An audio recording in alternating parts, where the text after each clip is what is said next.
ఇక్కడ ఉన్నటువంటి కార్యకర్తలు, అదేవిధంగా రాష్ట్ర నాయకత్వం, అదేవిధంగా పెద్దలందరి యొక్క ఆశీస్సులతో భారతీయ జనతా పార్టీకి నేను సుమారు 4 సంవత్సరాలు పనిచేయడం జరిగింది.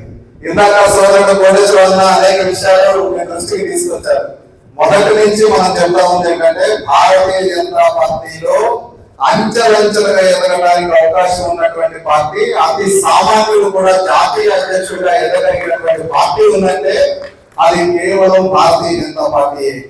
కాబట్టి మిత్రులారా, ఎప్పుడు కూడా ఈ పార్టీకి నిర్ణయాలు ఇప్పుడు ఏంటంటే చాలా మంది మిత్రులు అనేక సందర్భాల్లో చెప్తా ఉంటారు, ఈ పార్టీకి నాకంటే ముందు పనిచేసినటువంటి సోదరుడు సనే ఉదయ ప్రతాప్ గారు, వారికంటే ముందు పనిచేసినటువంటి ఇప్పుడు నూతనంగా కొత్తగూడెం జిల్లాకి అధ్యక్షుడిగా అయినటువంటి సోదరుడు బైరెడ్డి ప్రభాకర్ రెడ్డి గారు, వారికంటే ముందు పనిచేసినటువంటి పెద్దలు శ్రీధర్ గారు. ఈ విధంగా ఏంటంటే ఇది ఒక అవకాశం, అందరికీ కూడా ఈ యొక్క అవకాశం రావడానికి ఉన్న